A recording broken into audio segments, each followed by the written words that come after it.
Hello, people. Die Hard 6 here. It's Monday and it's a mission update. I am so sorry for being so late.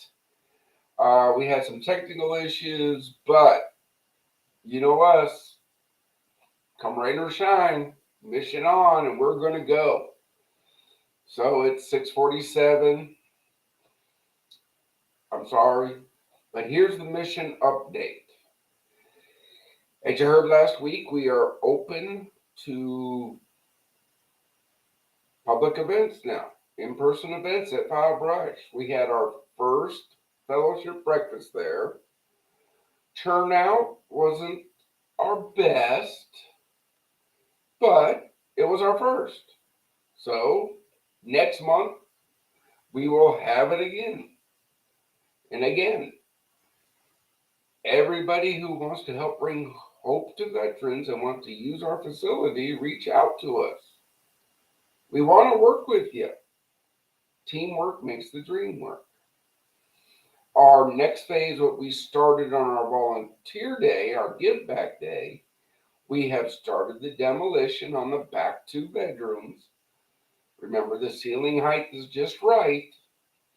So we can get those gutted out, reframed, re-electrical, replumbed, and then we will have room for our volunteers, which our next volunteer day is the second Saturday of the month. I got some news today that we might have a small army of veterans from Chicago coming down to Forward Operating Base Rush. We're still working on a few things logistically, but again, I don't care where you come from. That's why we make it on the second Saturday every month. Come on. Just let us know we're coming so we can feed you. Again, folks, teamwork makes the dream work. We can only do this if everybody pulls together, right? I can't say thank you and God bless enough to all of our volunteers, all of our patrons, all of our mission partners, all of our facility partners, our resource partners, our ministry partners. Everybody does their own little part that makes this mission grow. We need more of you. So come on, join the team. Email volunteer@projectdiehard.org and the team will reach out to you. We will find a safe place where you can be fulfilled and where your skills can help this mission grow. We're still working on the technical issues, but I'm going to bring Sue on first. You remember Sue? She's the ambassador. And I'm going to let her introduce our guest tonight because she's had a lot more contact with Mr. Gleason than I have. So, Sue, welcome on. So glad to be here as always, Brian.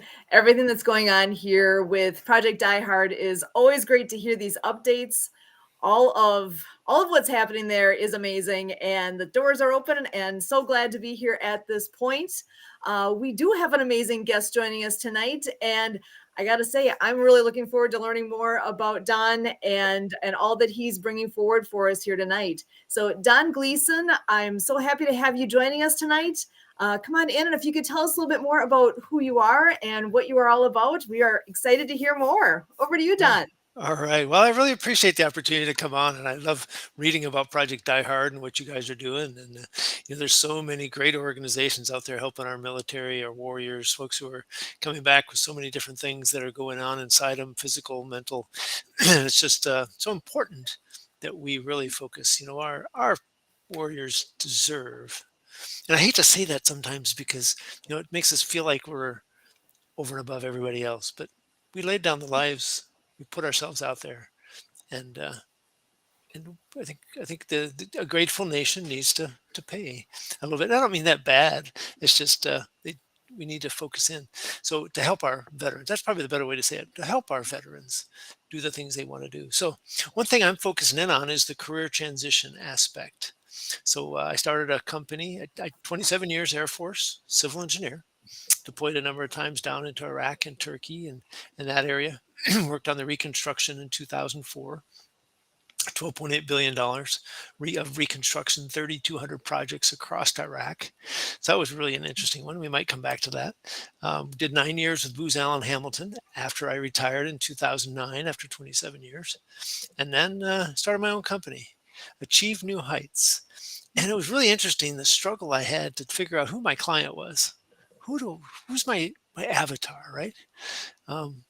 And it was funny, and I can say this, I think, pretty clearly on this, looking at your website, very Christian focused, right? Is God clearly led me to working with veterans. I tried a number of times to get back to my architect, engineer, construction um, roots foundation, and it didn't work until I started really working with veterans, and then it just took off. So it's really about career transition, as I said. I think too many people jump in to transition and think, oh, I just need to write a resume or a LinkedIn profile, and I'll get a job. And there's a lot of people out there telling them, there's plenty of jobs out there. But if you don't sell yourself right, and you don't know what you want to do, you can't sell yourself right. So I take people back through a 4-step process. It's the mindset. What did we learn in the military that is either helping us or not helping us in our transition? Second is, what do we really want to do? What's our focus? Lori Norris uses the word focus. She's on the Lessons Learned for Vets podcast. I use what next, but it's how do you really define that and be specific? Napoleon Hill in his book, Think and Grow Rich, said the more clear you are, the greater this world can help you get to what you want. If you're really general, you're going to struggle. If you're specific, the atmosphere, the world, the cosmos will come help you. And then the third part is networking. And too often people think just about the asking for help. But I think there's two aspects. One is validating what you want to do, getting in with professionals and finding out, what is it really like on the outside? What does a project manager really do? What does an engineer really do? What does a human resources person really do? Because they're different than our military. And so you might go back to that what next networking, what next networking. You might go back and forth a while, right? That's why you got to start 2 years early. And then finally you come down. Once you know what you want to do and you know what the people are looking for, then you sell your value on your resume and your LinkedIn, your elevator pitch. But you got to tell stories. Too many people I read on their resume, I was responsible for opening up the command post at 5:00 every morning. Okay, so what? Yeah, I need a story about what happened, what problem did you face, what problem did you solve, how did you solve it? Show your thinking ability, show your problem solving ability, and put it in the terms of the company. If you're going to be on site, so they're hiring you for a job to be on site at the National Security Agency, NSA, just pick one off the top of my head. What are they looking for? What in your background qualifies you to take that job? And it's not just because I was the chief of intel at the 97th Intel Squadron, blah, blah, blah. That doesn't do it. So I think I'm trying to help our warriors in their mental perspective. So many things going on inside of folks by helping them have a clear path to get that job. And I think all of us want that job. All of us want to. We want to add significance, and we do better when we have that job. So that was a long introduction. I apologize, but it's not a problem, brother. Look, right then and there. This, folks, is why Don is here, because he's already answered a few questions for you. Okay. About hope. What do we do for hope? Well, look, as I tell everybody, we got to have a plan. Mm-hmm. And to plan, you got to have a safe place to be.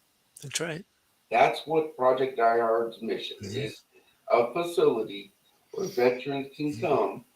Don can give a class. Right? We got big TVs. Yeah. He can sit there and help you out. This is it. So, Air Force, thanks for the ride. There you go. And the golf courses, right?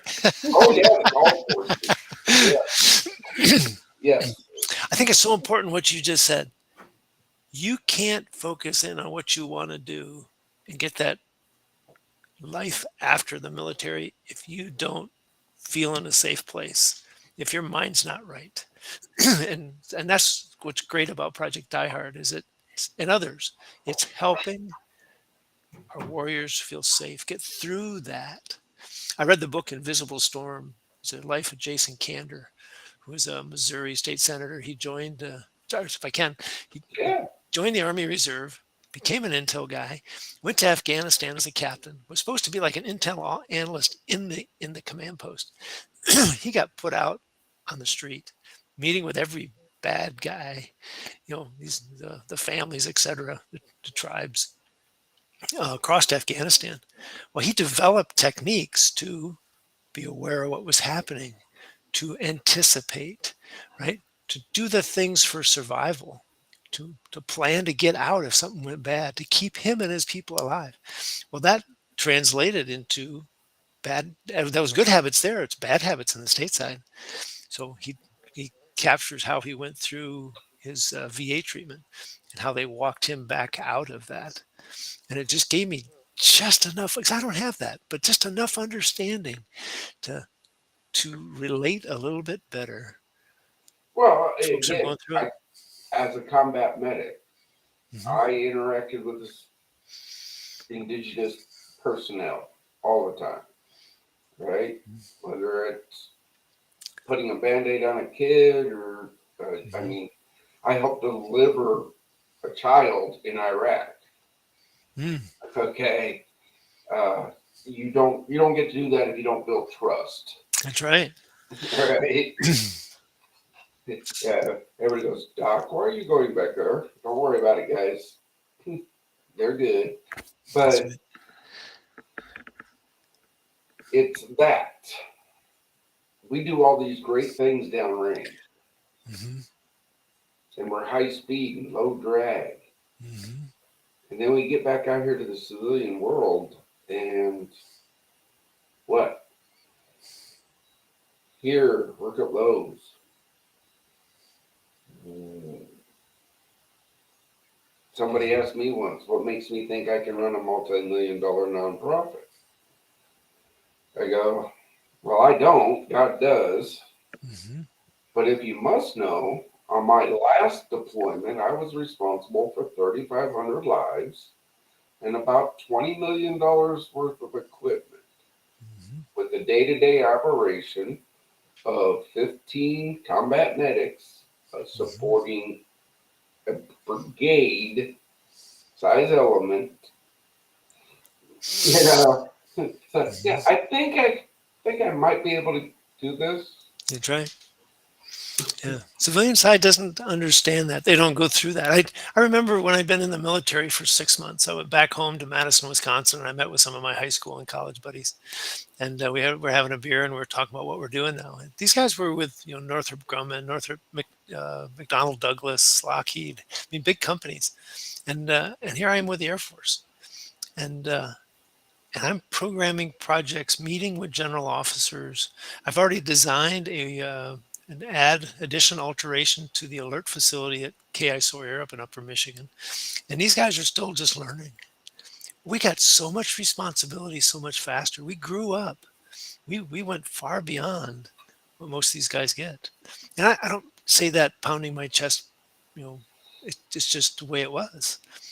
We give more responsibility to our people. It's kind of sink or swim, but you learn to swim, and you have people there to help you swim, and you know how to do it. Yeah, But I mean, that's 3,200 projects, $12.8 billion worth of reconstruction.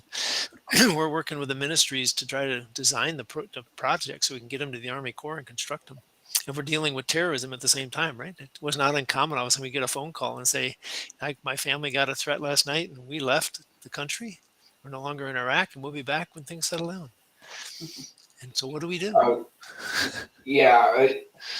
Again, I've been on some of those missions that came down from on high of okay, we got engineers, preventive medicine, medics. Mhm. Oh no, here we go, MedCap. Go out to a village, fix the water pump. My preventive medicine people inoculate all their animals. Yep. Me and my medics, we do physicals and checkups, and you know. But it's just, I love those missions Mhm. because it actually showed, hey, we just don't blow things up. Mhm. We have a humanitarian side to us, right? A Oh, caring side to us, doing what's right side to us, caring for the people. and again, that talk we just had of where, we're forced into these things. Brothers and sisters, you have the skills, you have the Mhm. talent. It's not wasted. It's just we're programmed to do things a certain way. This is why we come into existence. Mhm. Whether you need to come to a facility for a day, a weekend, a week, a month, up to a year, Mhm. these facilities are going to be where you have a safe, secure place There you go. to get grounded. Go, hey man, I'm really having trouble getting that dream job. Well, hey, I happen to know this guy. This is why Don's here. I Yeah. happen to know this guy who might be able to help you. Oh, and by the way, he's a veteran. There you go. Veterans understand veterans. That's This right. is why we partner with other veteran nonprofits to bring Mhm. their specialty programs to our facility. Excellent. Yeah, You know, this is Teamwork 101. yeah, you just touched on one of those mindset things that phase one, I'm trying to expand that idea, right? You think about in the military, what do we always say? There's no I in team. This is about team. This is not about you. It's not about you, the individual. So what happens when we get out? Team doesn't matter anymore. It's about you. What did you do? And boy, we struggle with that. Oh, we have a hard time writing about ourselves when we're in the military, especially when we get out. We have a hard time talking about what did I do? Well, I led the team and the team did this. I was working with a gentleman who interviewed with Amazon and he tried for a year. It was only after he changed the we to me or to I and he talked about what I did and what I can do for Amazon did he finally get hired into the initial job he interviewed for. But until we recognize that and we work through that, we will not get the job we are capable of performing. I'll stay away from the deserve. Capable of performing, right? That pays us for our talents. And there's so many of those mindset pieces, right? Again, I wish all of Mhm. my brothers and sisters full success in life. Yeah. Okay? Me personally, I do this out of being a medic. Mhm. And when God saved my life, when I had the 45 in my mouth, Mhm. okay, there's hope out there. Mhm. But here at Project iHeart, we're not going to take advantage of the veteran. Mhm. When I say skill training, counseling, therapy, transitional housing, there's not a cost to a veteran. This is why people need to step up. Yeah, from what you said on your intro, you go all the way back to Roman history and this Mhm. populace of Rome. When a centurion retired out, now that was a minor feat, right? Mhm. He got a medallion and he could go anywhere in the empire. Yeah, he got his pension, Mhm. but he could go anywhere in the empire. And people would give them a bed to sleep on, a meal to eat. And wasn't because they had to. Mhm. They knew what this centurion did so they could live their lives. That's right. Come And think on, about Sue, step in here. yeah. Yeah, I am absolutely loving what I'm all hearing with the pieces that so background on me. I do not have the military background. I love the pieces that I keep hearing and the constant theme of what Brian says all the time with teamwork makes the dream work, and bringing all these pieces together and seeing the power that it can have and that it does have and where that can make things go here. I absolutely love the pieces that I'm hearing from you, Don, and how you break it all down so that it makes it step by step, easy to figure out what's next so that you can be successful and know where to go next. Yeah, as a coach, those steps can be hard. Yeah. But when you know what you're shooting for, you can get through it, right? Because if we jump right to the resume and then we struggle, we think we're not good enough, right? Imposter syndrome, the gremlin gets on our shoulder. He's talking in our ear. You're not good enough. What qualifies you to do this? And we start, having a bad, not bad thoughts in terms of suicide. That comes, but it's we lack confidence. We start doubting ourselves. Why do I deserve to get that job? And then pretty soon we're working for $8 somewhere. Our military have been working for much higher pay than that, and they certainly deserve a better life than that. And so getting them to recognize right up front is so important. All right. I didn't mean to step on you, Sue. Sorry if I did. No, you're good. Not at all. I was actually just looking. I know we have another guest that was here. I was just about to introduce him, and it looks like we just lost him. So I'm sorry. I lost him. Yeah, he was here, and I was literally just sorry. We'll see if we can get him back. Hey, improvise, adapt, overcome. That's what it's all about. That's what we're here for. Again, I was certainly having troubles logging in tonight myself, so we were having technical glitches on all sides.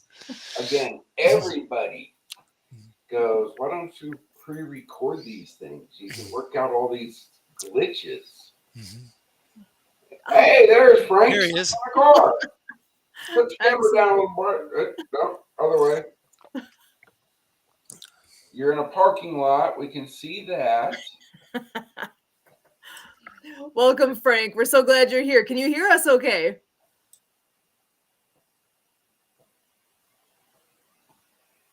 There we go. We can't hear you. Hopefully we can get the sound working here for you.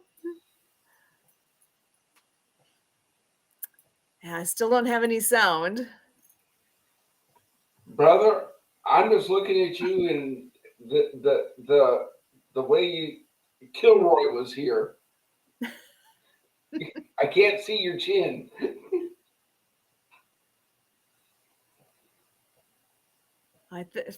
Yeah, we don't have any sound yet. Oh. Oh, okay. Check your car. Are you linked to your car?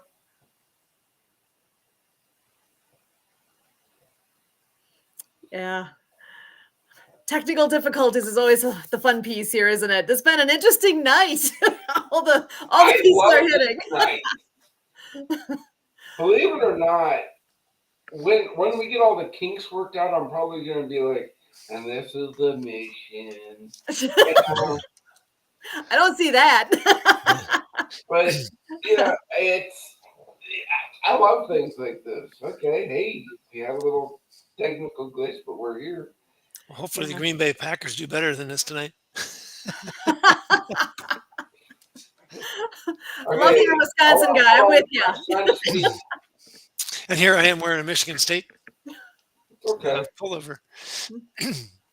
My dad got his PhD after being in Korea.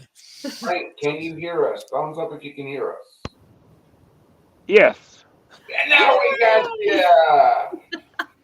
Okay, my headset's medium, so let's get started. Medium power, so let's get started. All right, let's get rolling. Don, hang out because we're going to bring everybody back, but we got to give Frank the same opportunity to tell who he is. Excellent. All right. Well, Frank, welcome to the show here. We are so glad that you were able to join us here tonight. There I am. Awesome. Excellent. Well, thank you for being here. I know you've got a very unique and interesting background with the speaking and everything that you do. So I'm going to just turn it over to you right away to share a little bit more about who you are and how you can connect here with us with Project Die Hard. So Frank, welcome. Oh, thank you very much. I began my entertainment/speaking career as a comedian in the 4th grade. Told a joke, kids laughed. Teacher was hysterical. I decided I'm going to be a comedian. 12th grade, I did the talent show and won. And then I went to Southern California to the Comedy Store. It's a branch in San Diego of the famous one up on Sunset in LA. Halfway through my set, I heard a voice in my head, "You're home." So, year and a half later, I said to my girlfriend, now my wife, "Hey, I'm going on the road to be a professional stand-up comedian. Do you want to come along for the ride?" Thinking she'd go, "Hell no." She goes, "Yeah." So we were on the road with no home for 2,629 nights in a row, non-stop. And then did a little radio, then jumped to corporate comedy after dinner, after lunch, the rubber chicken circuit, and rode that horse until into 2007 and 2008 the recession hit. And by 2010 we'd run out of money and filed Chapter 7 bankruptcy, and that's when I learned what the barrel of my gun tasted like. Spoiler alert, I did not pull the trigger. A friend of mine came up after a keynote recently. He heard me say I didn't pull the trigger because I do that in my keynote. He goes, "Hey, man, how come you didn't pull the trigger?" I said, "Hey, man, could you try to sound slightly less disappointed?" So after speaking came back, conferences came back, I decided I wanted to be not a funny speaker, but a speaker who was funny. And I realized I could keynote on suicide prevention if I got some training in suicide prevention, some certification. I've got several. And then my second challenge was I've been a comedian for 2.5 decades. Who's going to believe I can do anything serious? So I got my first TEDx talk on suicide prevention. And I just did my 11th TEDx talk on mental health, and I'm doing my 12th on the 30th of December. An even dozen, which is 2.5 times more TED Talks than anybody else in the world has. And they're all on mental health, one aspect or another. And I speak on suicide prevention as a workplace health and safety priority. I just did 2 shows in Silver Lake, Washington, at the naval base up there. I had done 2 at the Trident submarine repair base, and somebody from the other side of the road there at in I think Bremerton saw me and said, "We want you to come back and do it for us." So I went back up and did a couple of shows for the Navy and the civilian contractors who work on base. Yeah, I grew up there. My father was the command master chief of the Ghost Fleet in Bremerton when I joined the Army, because I realized I didn't swim that well. That's yeah, I see. And what was your MOS? I was a 91 Alpha, 91 Bravo, 68 Whiskey, which all the way goes through combat medic to healthcare specialist. I see. Yeah. So I spoke last October at Fort Irwin, the National Training Center. 30 miles north of I-10, and they call it the world's longest cul-de-sac. It is. It dumps off there, and I did that in October. I did several keynotes for the soldiers, and in April, the base psychologist DM'd me on LinkedIn and said, "Frank, a young man walked into my office this morning, said I'm depressed and suicidal, and I'm here because Frank King said if I was, I had to come in." So there's the ROI. I love that. So you never served a day, but again. No. Well, hold on. I got to put out to our people. See, Frank never put on the uniform, but he supports veterans. He goes to places and talks and says, "Have hope." This is teamwork in action. And a young man asked me after the second or third keynote during the Q&A, "Is the Army doing enough for mental health?" I said, "Well, I can't speak for the entire Army, but I can speak for Fort Irwin. Otherwise, they're doing what they can. Otherwise, I wouldn't be here." And then, not knowing the one-star general who ran the joint was standing right behind me, I said, "I'm here because Fort Irwin gives a shit." And I turned and I saw the star on his chest. And I turned back to the audience and I said, "Anybody else pooped their pants besides me?" And the commander stepped up. He had a microphone and he goes, "Frank King is absolutely correct. Fort Irwin gives a shit." It starts at the top. Oh He yeah, sets the tone, right and here. so that's yeah. So what do you tell when you're in these situations to the service members? Because in our organization we deal with veterans. What do you tell them to keep going? Actually, my keynote is on signs and symptoms of depression and thoughts of suicide. What to say and do, what not to say and do. And the reason that's important is the good news is 8 out of 10 people who are suicidal are ambivalent, can't make up their mind. 9 out of 10 give hints in the last week leading up to an attempt, which means you can make a difference, you can save a life, and you can do it by doing something as simple as this, uh, starting a conversation on this, if you know how. So I teach them what to look for, what to listen for, and then how to respond. Now, see, folks, what have I been saying since day one? When you ask a veteran, "Hey, how's your day going?" Be prepared. Be prepared to stand there for 2 hours. You might be that voice they needed to hear. And people Yes, like and Frank will teach you, hey, what to do next. yes, I teach them about the signs of depression. Eat too much, can't eat. Sleep too much, can't sleep. Um, have trouble getting out of bed in the morning, so late for work or class. And then let their personal hygiene go. That's when you can actually see. And so if you think somebody's depressed, you have to ask them this question: are you having thoughts of suicide? Just like that. Yeah. And if they say no, but you think they are, your gut tells you they're circling the drain. Are they? Do they talk about death and dying? Do you catch them Google death and dying or how to die? Is death or dying a theme in their artwork or their music or their writing? Or are they giving away personal prized possessions? They want to make sure they go to the people they want them to go to when they're gone. Here's a really dangerous one. They've been depressed forever. Now they're happy beyond reason for no reason. And you're happy because they're happy. Well, they may be happy because they've chosen time, place, and method, and they know the pain is coming to an end. Because suicide is most often not about wanting to kill yourself, just simply wanting to end the pain. So true. So, what if they're honest and say, yes, I'm having thoughts of suicide? What do you say? You say, do you have a plan? If they have a plan and it's detailed time, place, and method, you need to get them to some sort of mental health facility simply for evaluation. Now, what if they got a plan but it's not really detailed? Here's what I would do. I would say, well, are you going to kill yourself? And if they said no, I would say, okay, tell me why not. Make them give voice to whatever's keeping them here because something is, otherwise we wouldn't be having this conversation.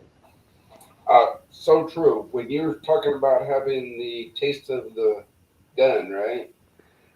I had the 45 in my Yep. mouth, and it was a phone call from a veteran. Said, "Doc, what are you doing tomorrow?" I really ain't got no plans. Why? What's up? Next thing I know, I'm downtown at a church, and this biker preacher goes, "You look like you're bothered, man. What's going on?" And he listened. That's what our facilities are for.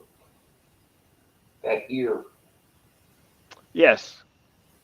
It can be as simple as starting a conversation if you know how. And like I said, the good news is 8 out of 10 people are ambivalent, 9 out of 10 give hints. So it's one of the most preventable causes of death on the planet. And you don't have to be a Oh, mental health clinician to pull that off. yes, but and again, though, I'm deep in this world. There's some people that won't give a hint. We just had one 3 months ago. Yeah, that's true. Well, Well, no, and he was a veteran not, service officer. That was his job. ah, Are you getting pulled over? Okay. no, my car cut off. If you Uh, sit here long enough, the car cuts off. yeah, but he was a veteran service officer. So this was the person that knew where to get all the help, knew all the answers. And then just out of the blue, We were honored. Well, sometimes it's the strong ones you got to watch.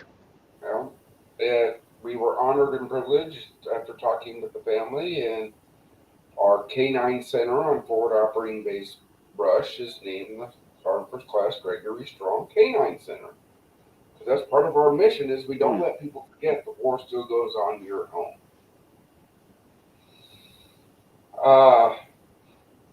Well, I would speak for more veterans groups if they would pay. But unfortunately, if I was selling cruise missiles, the government would write me a check, blank check.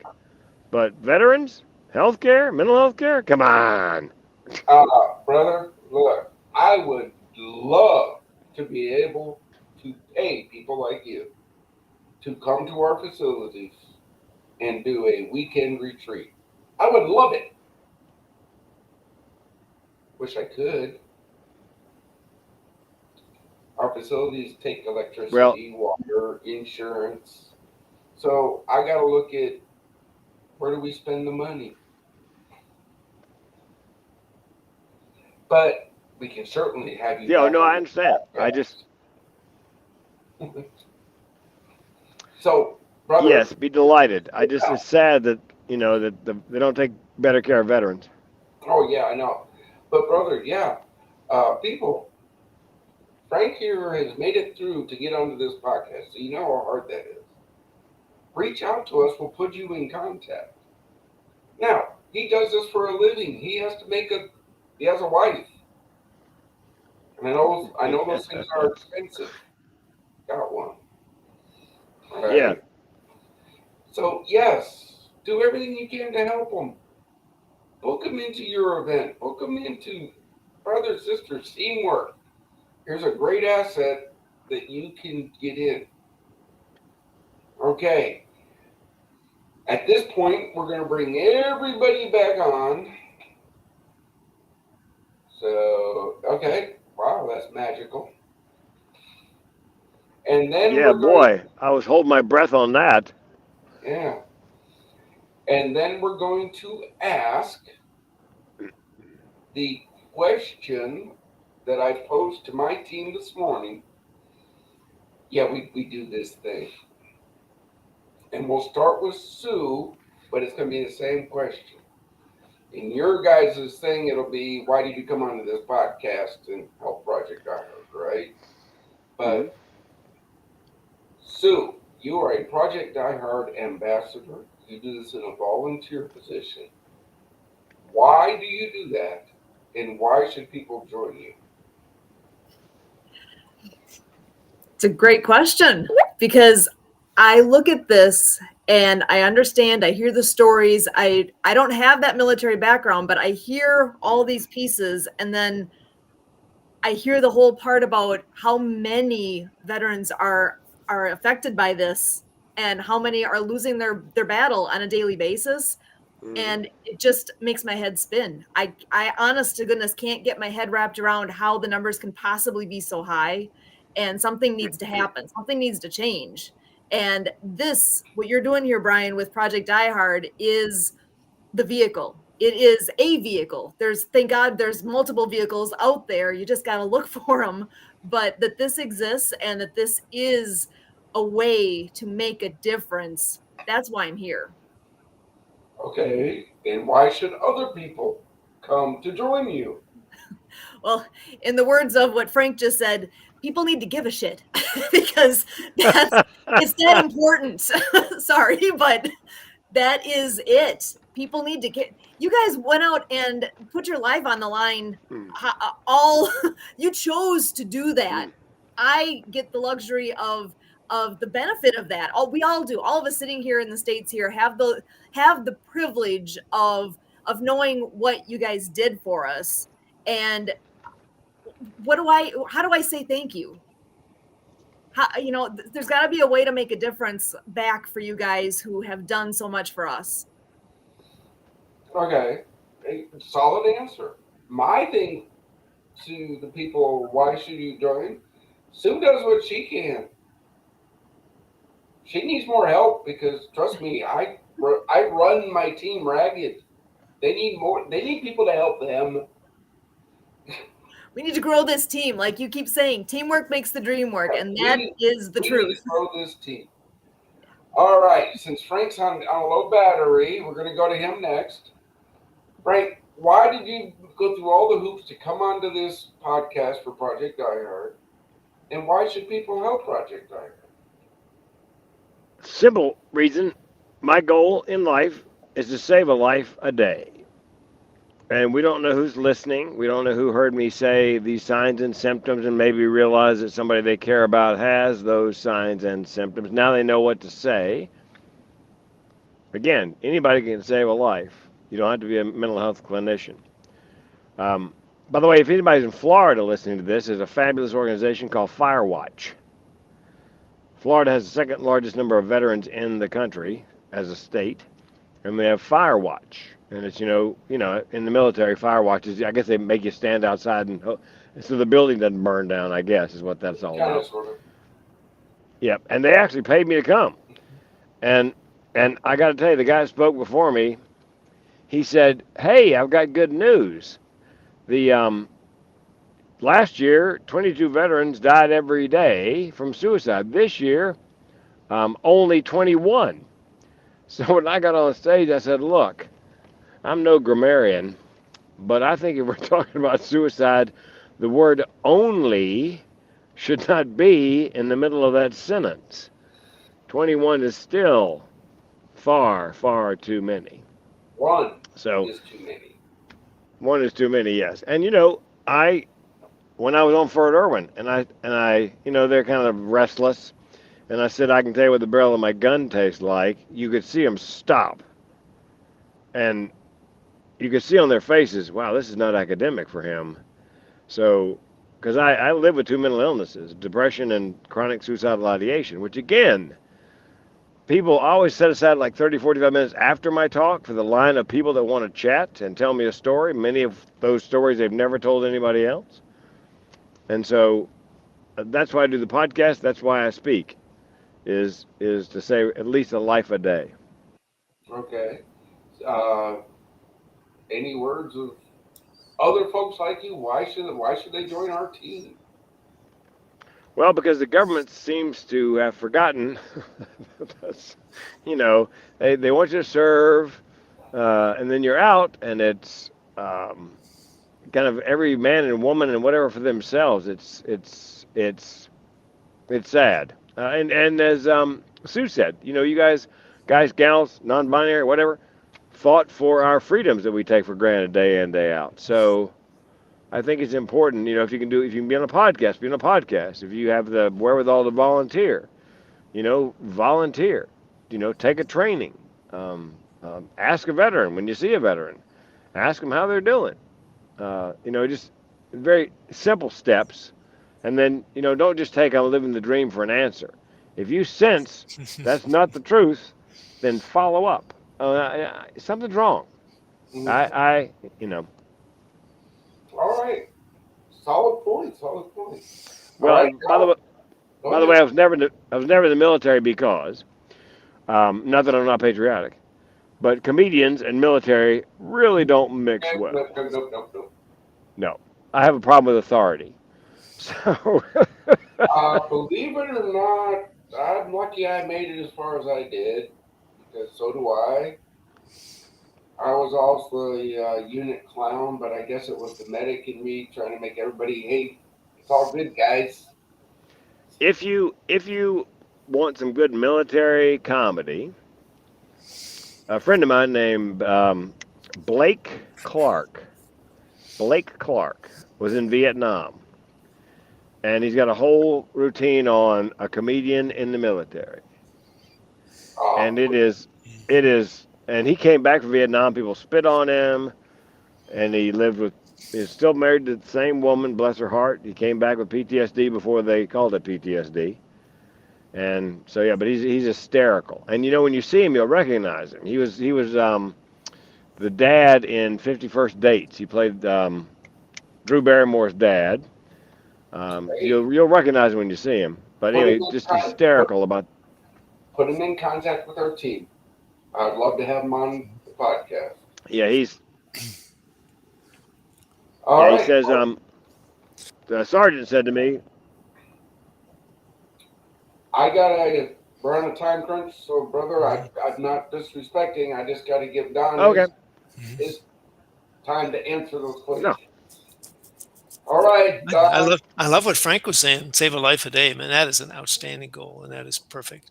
To answer your question, Brian, why should people get involved in Project Die Hard? Is unfortunately the TAP program is failing. Now, I, I went on LinkedIn not too long ago and asked a question. How did it help you? Because it helped me. I went through the executive TAP twice, and the second time I had a worksheet. I think on the third day or something like that, I spent like 4 hours at night walking through it. And what do I really want? Right? Do I want to supervise or not? Do I want to do business development or individual contributor? Do I want to work inside, outside? Do I want to travel? How much? All these different questions. And I kind of built out a picture of what I wanted. I talked earlier about Napoleon Hill, Think and Grow Rich, right? Chapter 2. When you really know what you want, you can go get it. And that helped me. And so many folks are military that are coming out are afraid to take that position. It's like, oh, I don't know. Well, I don't know. Well, I don't know. Well, when will you know? What do we have to do to help you know? And I think that's where Project Die Hard comes in, like you said earlier, is a safe space so you can stop and think. And you can get past the mental mindset that we've captured, which is I'm just waiting for the boss to tell me what to do, when to do it, and how high I jump. Because now you have to think on your own. And I think a lot of our people did think on their own, but they still had to. They still kind of waited because military always told them when to move, what job you're going to get. And I don't know how many times I did. I watched the people around me. Boss called him in and said, I know you're not qualified for this job, but I need somebody to take this on. Can you take it on? And we said, hell yeah. We took it on and we succeeded. Mm-hmm. But that created, again, mental mindset. It created a belief in ourselves that we just take everything on. We can do anything. But in the civilian world, they want you to be specialized. They're looking for that project manager or engineer or Intel or whatever. They're not looking for that jack of all trades. So we got to go deep. We got to break some of that mindset piece. So I think again, where Project Die Hard comes in is help people stop. Let me say, rephrase that. To recognize what they've gone through, recognize the mental blockages, limiting beliefs, the fears. And boy, military don't want to ever admit that we have a fear. Ain't no way. But we all do. How many Elon Musk, Bill Gates, all these guys suffer from imposter syndrome, but they're highly successful. It's how you walk through it. It's not whether you're going to have it, it's how you walk through it. Recognize it. And we just need to help everybody realize that you're not different. You're just like everybody else. We're human. It's the human condition. And we've got to help each other recognize. And I love what Frank is doing. He does it in a different way, right, with humor, but it's a way to recognize Yeah. that those challenges. So, Well, you mentioned TAP, mhm, right? Transition Assistance Program. yep, I went through the senior one too, and where I went through, I really had to raise my hand, and Frank, feel free to use this. We are going to go through a 2-hour block of instruction on how to balance a checkbook. Excuse me. We're all senior leaders in here. yeah, We've counseled soldiers on bouncing checks. If we don't know how to balance a checkbook, there's something wrong. And God bless the instructor. I mhm, have to do this. Congress mandated it. yep. But I'm gonna push back on you, Brian. I am amazed at how many, and we didn't do that in my executive TAP program neither time. Well, But you're in the Air if, Force too, not the Army. there you go. But it's amazing how many of our people do not know how to balance a budget. In America, people 50% roughly are living paycheck to paycheck. Mhm. Think back to 2015 when the government shut down, and the Coast Guard people were lining up in the food bank on that first week because they didn't have the money to feed themselves. It was paycheck to paycheck. other military services would have probably been the same if they hadn't gotten their paychecks continued. So we have way too many people in America, way too many people in the military living paycheck to paycheck. And Well, I don't think they know how to balance a budget. They don't know what a budget is. I will grant you that. Hmm. But there is something wrong as a senior leader when I had to actually sign paperwork so my E3 with a wife and 2 kids could go get food stamps. Agree. You think? Maybe. That's a sad situation in America today. Yep. Now, Well, and Coast guys, Guard, though. Coast Guard, I got to remind people, they are brothers in arms, yes, Hmm. but they don't belong to the Department of Defense. Correct. That's But why not, they but can get paid. yeah, but not to say they're not laying down their lives just like the Oh, force I'm not services. Yeah. saying they're not, but They're we the, have to delineate what do you mean that how come everybody else got paid? Yep. Because they officially belong to the Department of the Treasury. Yep. and the Treasury prints the money, you'd think. Yeah. Yeah. They, Well, think what happened a couple months ago. 30 September when we just about shut the government down. The and it military may was happen again. not, it may happen again. The military Yep. was not set to get paychecks in October. They were not giving that waiver. That could have been very ugly. Well, and here's something I did some research on veterans and suicide, and the research I came across said that it's being in a war zone Mhm. was not as significant in suicidality as was leaving the military. Mhm. Because you leave the military, in the military, there's somebody watching your back. It's a team spirit. It's a joint. You're in your foxhole buddies, and when you get out on the street in the civilian world, there's nobody watching your back. There's nobody backing you up. There's no sort of team, ethos, and that is a major factor in veteran suicide these days. Yep. I had heard career transition was the number one ideation for Oh, it is. suicide in the military. Yep. Yep. It is. But once again, though, this is something, Don, I have to, I got to call the kettle black. Mhm. I invite a team together. When did all these successful veteran business people forget that if one fails, we all fail? Yeah. Well, and there are some that start businesses that hire veterans. There's a coffee company, I think, in Colorado. I got it. But I'm talking, we're the nonprofit. Ah, Mhm. Yep. You know what I'm saying? We're the nonprofit. We invite other nonprofit business owners to join our mission. Yeah. Third Day Coffee Seguin out of Seguin, Texas. For every 3 bags of coffee you buy using code PDH22, our facilities get a bag of coffee. oh, That's what he does. Maxwell Soaps, right? But so you don't stink. For every 4 bars you order using PDH22, we get a bar at the facilities. That's what he does, There you go. right? So we got coffee and soap. It's a card. I hate With to say, yeah, I hate to say sometimes some of those people military veterans who started a business don't know how to give back. And they're not asking the question. They're not seeking somebody to help them be philanthropic, to give those things. So I hate to say that because it's not that hard. But they get wrapped just like the military leaders today are wrapped around the mission, and they're busting their tail to commit to execute the mission.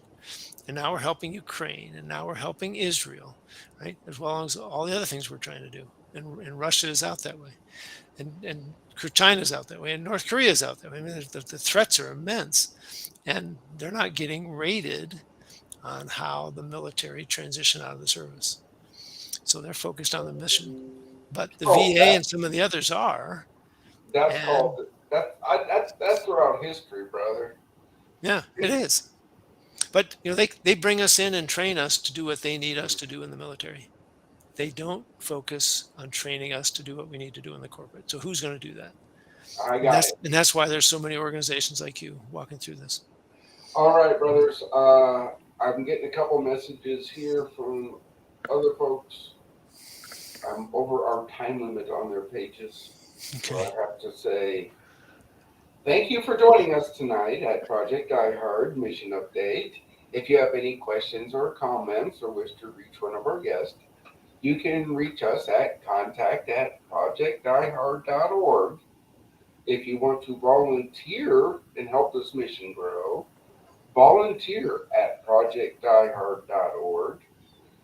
And with that, If I Sue, you get anything? if Because, I can, Brian or Sue, anybody who listens to this who would like to talk to me, I'll give them a free 30-minute conversation to help them focus in on their career transition.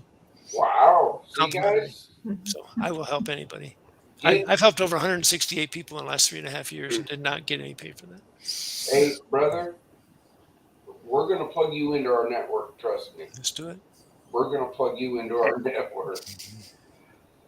But any last comments, questions before I say Die Hard 6 out? Yes, the VA, the VA. There are lots and lots of veterans who are not registered. The VA can't help somebody who's not registered with them. And the older they are, the more likely they are. Well, somebody needs that more than I do. Mm-hmm. Well, it's not a zero-sum game. Just because you get help from the VA doesn't mean the next guy's not going to. So if you know somebody's a veteran that's not registered with the VA, get them registered. There you go, guys. Get Bingo. registered. Even if you don't get $1, get registered because you're going to get older. You're going to, You earned it. That's right. You earned it. yeah. All right. Well, with that parting thing, I'm going to end our live segment. Hang on, and we can talk a little bit more offline. Die Hard 6 out.